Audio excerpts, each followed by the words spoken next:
From hoops to hockey and a trip to the gridiron, this is your Southern Tier Sports Report.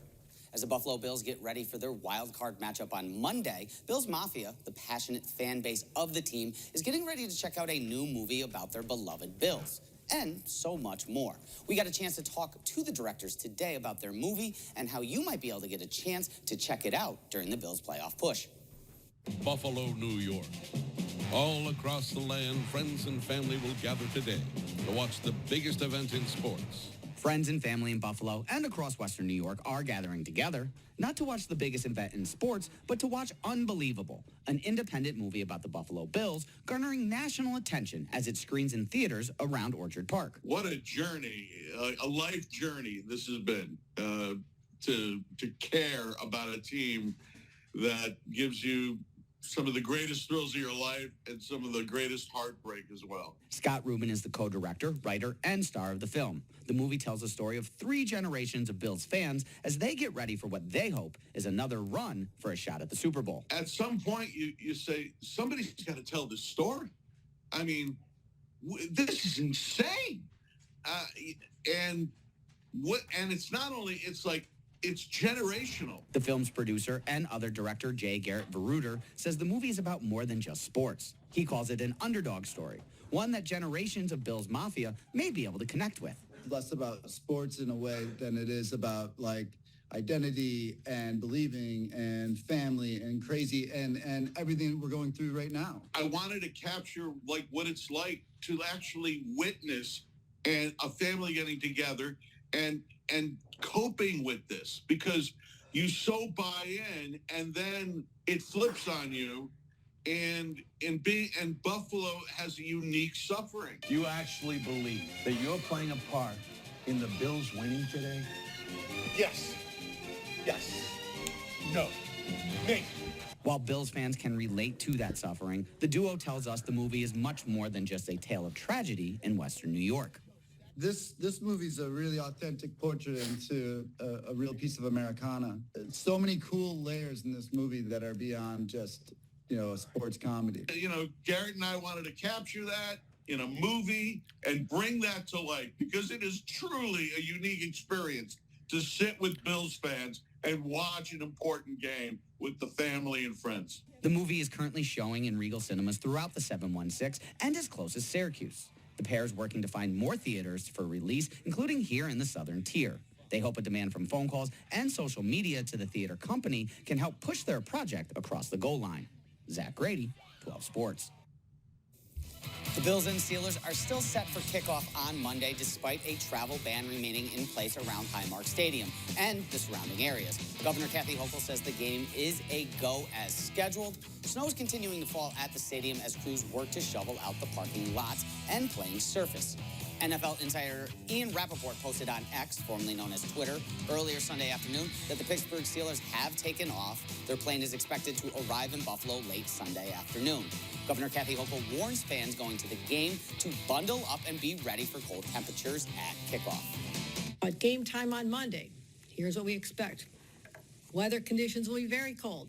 They'll be in the teens, and even wind chill factors as low as 0, maybe to 9 degrees, but that's going to be very, very cold. But this will be without the danger of the winds and the blinding snow and the hazardous traffic conditions for those as they travel to the stadium or leaving based on current predictions. So that is the better dynamic, by far better dynamic than we would have had today. 2 games going on today, though. The first going on right now, it's halftime. The Green Bay Packers taking on the Dallas Cowboys in Dallas. And guess what? That Mike McCarthy hot seat is getting even hotter as the Packers go up early, 27-7. 2 touchdowns from Aaron Jones, another one from Jordan Love, as he's 13 of 16 on the day so far. Cowboys answer right before half, though. Dak Prescott hitting a touchdown to Jake Ferguson for the 7 points. That game at halftime. The second game, that kicks off at 8:15 tonight. Matthew Stafford heading back home to Detroit, taking on the taking on the Detroit Lions as a Los Angeles Ram. He was a Lion for many, many years. That game, 8:15 tonight. The New York Rangers are back on the ice at the Garden on Sunday. They look to snap their losing streak, which stretched to 4 games Saturday night in Washington. The Blue Shirts hosting the Caps again today in the second half of their home-and-home matchup. The Rangers got on the board early. Vinny Trocheck here, leaving it for Artemi Panarin, who puts it in the back of the net. That's Panarin's league-leading 7th goal to open up a game this season. Then, with under a minute to go in the first period, the Rangers on the forecheck, creating a turnover for the first overall pick, Alex Lafreniere. In front of the crease, he puts his own rebound in. 2-0 Rangers. They lead going into the second, but TJ Oshie responds, beating Igor for the goal here, cutting the lead to 1. That's Oshie's 15th goal against the Rangers, his 4th goal this season. In the end, though, Igor Shesterkin proved to be too much, and he was the first star because of saves like this. Incredible glove save, 24 on the night. Rangers snap their 4-game losing streak and get the win against Washington 2-1. New York Knicks head coach Tom Thibodeau looking for win number 500 on Saturday night as the New York Knickerbockers took to the road, taking on the Memphis Grizzlies. We pick it up here in the third quarter as the Knicks up 7.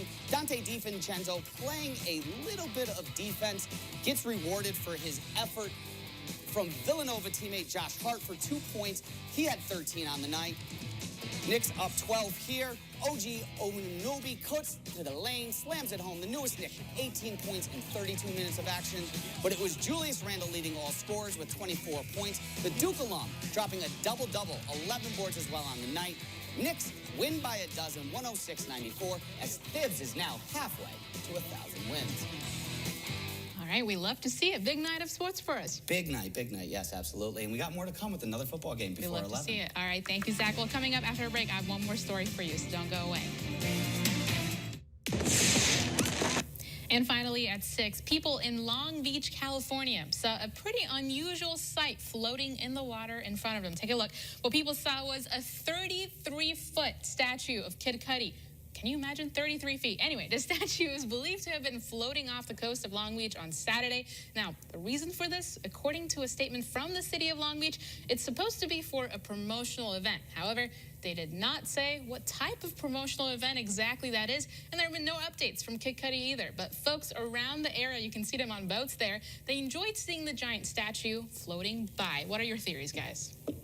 Either he has a new album coming out or is promoting a concert. That's the only two that make sense in this regard, right? As an avid Kid Cudi fan, Zach, I kind of have an idea of what it may be for, but I don't know if that's appropriate for the 6 o'clock. We may have to hold that for the 11. Kid Cudi fans out there probably know what I'm talking about. Oh, yeah? I just think it's so funny that, you know, he was like, let's put together a 33-foot statue. And they're just put in Long Beach. You know, get a big boat, get a big barge, put a 33-foot statue of myself on there and just let it go. I mean, 33 feet is enormous. We're like... Well, you know, the LBC, I think that plays into the reason why the statue was chosen, the location for what he was located. Yeah. Okay. I'm sure the fans out there, they got it. They're well aware of what he promotes. Yeah, the fans got it. People on Twitter did not. Everybody was freaking out. I remember last night I was just like scrolling on my phone and was like, "What is this bizarre statue that's floating on the river? Is he okay? Is he dead?" And I'm like, "No, it's just the statue. He's quite alive."